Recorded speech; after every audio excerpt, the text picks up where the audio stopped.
Hola la compagnie, j'espère que vous allez bien. Bienvenue dans cette nouvelle vidéo dans laquelle on va parler de iOS 16 Beta 7. Donc la Beta 7 vient tout juste de sortir, elle est sortie comme d'habitude à 19 h pour être précis, et elle fait simplement 336,1 MO. Avant de rentrer dans le vif du sujet, je tenais à remercier le sponsor de cette vidéo, qui n'est autre qu'un logiciel de Tenorshare qui s'appelle ReiBoot, qui va vous permettre de vous aider justement si jamais vous avez installé des bêtas sur votre iPhone et que ça bug, vous avez des blocages des fois, c'est-à-dire que par exemple vous êtes bloqué sur l'affichage de la pomme, ou alors votre iPhone freeze complètement et à chaque fois qu'il redémarre, eh bien il bug, puisque ça arrive fréquemment, notamment quand vous installez des bêtas sur des appareils qui sont un petit peu plus anciens notamment, ou bien si jamais tout simplement vous souhaitez retourner sous iOS 15, puisque là du coup on approche de la version finale d'iOS 16, et que si jamais vous ne désinstallez pas le profil, que vous n'avez pas les bons réflexes pour tout désinstaller comme il le faut, eh bien vous allez rester sur les bêtas à l'avenir, et bien vous pouvez justement utiliser ce logiciel qui vous permettra de faire des downgrades et de fixer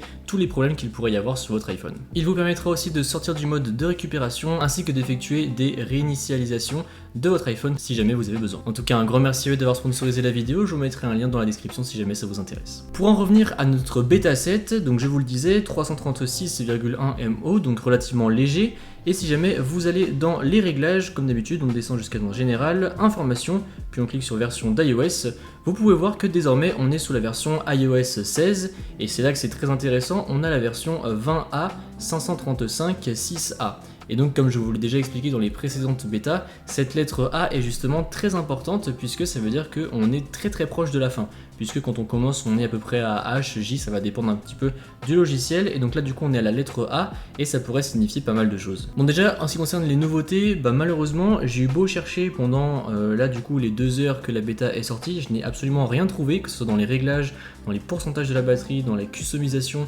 de fond d'écran, etc. J'ai vraiment rien trouvé qui change par rapport à la bêta précédente. En revanche, si jamais on va sur le patch notes, que je vous mettrai comme d'habitude en description, eh bien vous pouvez voir qu'il y a pas mal de correctifs de bugs, notamment des bugs qui ont été résolus, et donc ça signifie qu'on approche bel et bien de la fin en ce qui concerne les bêtas. Et donc en ce qui concerne le programme, à quoi cela devrait ressembler, donc je vous en avais parlé dans mes précédentes vidéos, en vous disant qu'on pourrait avoir une keynote par exemple le 7 septembre ou le 6 septembre en fonction d'eux, on ne sait pas trop, et du coup ensuite avoir une commercialisation des nouveaux iPhones le 16 septembre. Et du coup cela coïnciderait encore une fois parfaitement avec le programme des bêtas à l'heure actuelle, puisque du coup là on est à l'avant-dernière semaine d'août. La semaine prochaine du coup on pourrait soit ne rien avoir, soit avoir la version RC d'iOS 16, donc c'est-à-dire la Release Candidate, donc ce qui veut dire qu'en fait c'est la version qu'Apple va lancer pour le grand public, mais il l'envoie d'abord aux développeurs pour voir si jamais il n'y a pas de petits bugs, etc. C'est vraiment pour effectuer les derniers correctifs. Donc soit la semaine prochaine on aurait la version RC, soit rien du tout, et donc du coup ce qui nous ferait dire que pendant la conférence le 6 septembre par exemple, Apple pourrait nous dire que iOS 16 sera disponible soit le lendemain comme ils ont l'habitude de le faire le mercredi, ou bien une semaine après, puisque les années précédentes, je crois que c'est les 2 dernières années, ça a été disponible une semaine après, donc à voir, mais en tout cas tout coïnciderait pour une sortie au maximum mi-septembre pour iOS 16. Et en plus de ça, Mark Gurman, que vous connaissez très certainement si jamais vous suivez la chaîne depuis désormais un petit moment, a pu dire récemment que lui il verrait même 2 conférences Apple, l'une en septembre pour les iPhones, Apple Watch série 8, et peut-être pourquoi pas d'autres produits, et une autre conférence en octobre pour parler du Mac Pro, puisqu'en effet il y aurait tellement de produits Apple à présenter qu'on serait obligé d'avoir du coup 2 keynotes comme ça a pu être le cas dans les années précédentes. En tout cas, à voir ce que cela peut donner, mais je suis très excité, je dois vous l'avouer, puisque on se rapproche de la date fatidique. Je pense que du coup si jamais on a une keynote pour le 6 ou le 7, on devrait avoir les invitations la semaine prochaine. Donc voilà, j'ai très hâte de voir tout ça. J'ai hâte également de voir les nouveaux produits, ce que ça va donner, comme par exemple l'iPhone 14,